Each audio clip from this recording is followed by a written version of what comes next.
Praise lord. ప్రభువైనటువంటి యేసుక్రీస్తు నామంలో మీ అందరికీ కూడా వందనాలండి. మరి ఈ దినము దేవుని వాగ్దానాన్ని ధ్యానించుకుందామండి. మరి ఫిలిప్పీలకు రాసిన పత్రిక 4వ అధ్యాయము 6వ వచనము. ఫిలిప్పీలకు రాసిన పత్రిక 4వ అధ్యాయము 6వ వచనము. దేనిని గూర్చియు చింతపడకుడి, కానీ ప్రతి విషయంలోనూ ప్రార్థన విజ్ఞాపనముల చేత కృతజ్ఞతాపూర్వకంగా మీ విన్నపములను దేవునికి తెలియచేయుడి. అపోస్తలుడైన పౌలు ఫిలిప్పీ సంఘానికి మరి రాస్తున్నప్పుడు తాను ఎంతో చింతపడవలసినటువంటి స్థితిలో ఉండో ఈ యొక్క ఉత్తరాన్ని రాశాడు. ఏంటి ఆ చింత అంటే, ఆయన క్రీస్తు సువార్తను ప్రకటిస్తున్నాడని ఆయనను చెరసాలలో బంధించారు.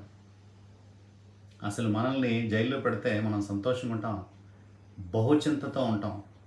కానీ అలాంటి చింతలో ఉండవలసినటువంటి సమయంలో మీరు చింతపడకండి అని పౌలు అంటున్నాడంటే ఎలాంటి సమాధానాన్ని మరి క్రీస్తు ద్వారా పొందాడో చూడండి.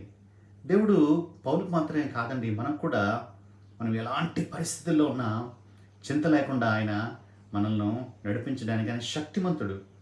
అప్పుడేమన్నాడంటే, అప్పుడు సమస్త జ్ఞానమునకు మించిన దేవుని సమాధానము యేసుక్రీస్తు వలన మీ హృదయములకు మీ తలంపులకు కావలి ఉండును. మన హృదయాలకి మన తలంపులకి సమాధానం ఎప్పుడు వస్తుందంటే, మనము దేవునికి ప్రార్థన విజ్ఞాపన కృతజ్ఞతాస్తుతులు చెల్లించినప్పుడే. ఈ 3 చేయకపోతే ప్రతి చిన్న విషయానికి చింతపడతాం. కానీ ఇక్కడ అపోస్తలుడైన పౌలుకి జైల్లో పెట్టేశారు, కానీ ఇక్కడ చింతపడలేదు. చాలా బలంగా మీరు చింతపడకండి, బాధపడకండి, కానీ ప్రార్థన విజ్ఞాపన కృతజ్ఞతలతో మీ ప్రతి విన్నపాన్ని దేవునికి తెలియచేయండి. అది అండి క్రైస్తవ విశ్వాసం అంటే. చిన్న చిన్న విషయాలకి కాదు, ఏ పెద్ద విషయానికి కూడా మనం చింతపడాల్సిన పని లేదు. మన దేవుడు నమ్మదగిన వాడు. ఆయన సమస్తము మనకు అనుగ్రహించే దేవుడు. ఎందుకంటే తన ప్రాణాన్ని మన కొరకు అనుగ్రహించారండి. మన యొక్క సమస్యలను ఆయన తీర్చడానికి ఎంత సమస్తాన్ని ఆయన తీరుస్తారు.